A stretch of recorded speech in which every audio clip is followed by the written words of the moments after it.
안녕하십니까. 진세골 사랑의 집 이사장 주수일입니다.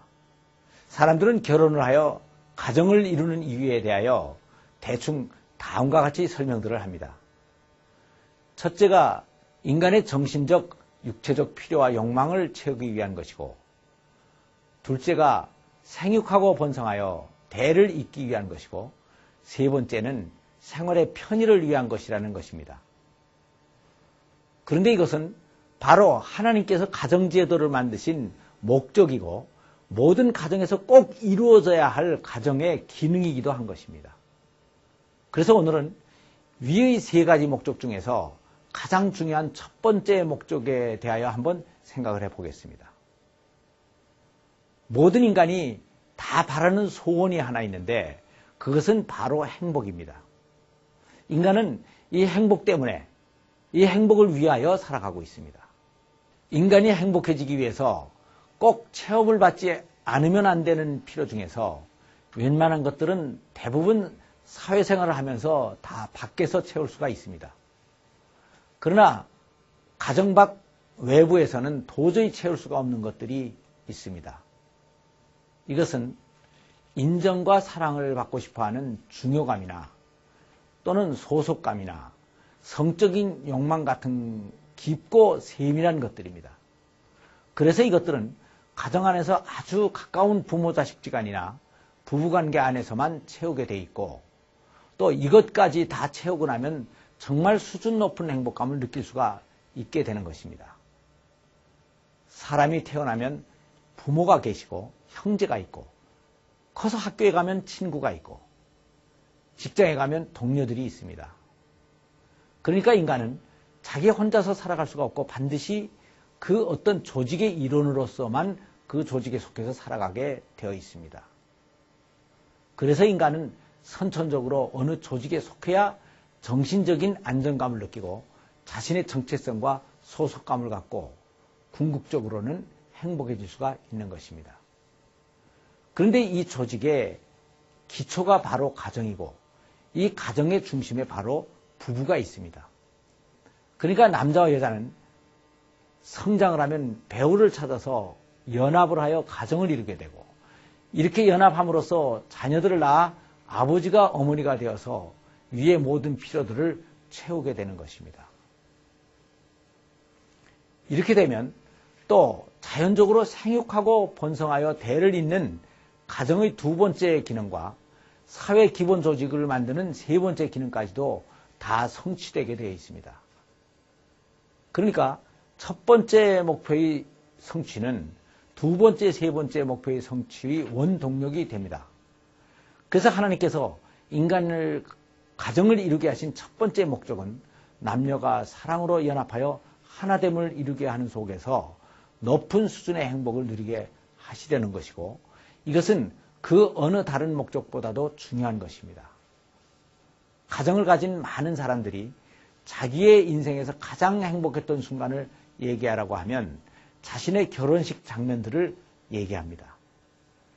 남자들은 그렇게 원했던 여자를 영원히 자기 아내로 맞이하면서 그 순간에는 온 세상이 다 자기 것만 같았고, 이 세상에서 자기가 제일 행복한 사람이라고 뿌듯한 감정을 느꼈다고 고백들을 합니다.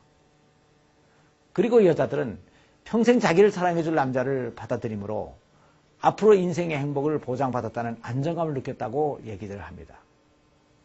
그러니까 인간에게 있어서 남녀가 사랑으로 연합하여 하나가 되는 것은 그 자체가 행복이고, 이 행복을 위하여 결혼을 하는 것입니다. 그런데 이러한 행복은 결혼식장에서만 누리는 것이 아니고 한평생 계속되어야 되는 것입니다. 그렇게 되기 위하여서는 부부가 꼭 해야 될 것이 있습니다. 그것은 바로 수준 높은 아가페의 사랑을 해야 되는 것입니다. 사랑에는 몇 가지의 유형이 있습니다.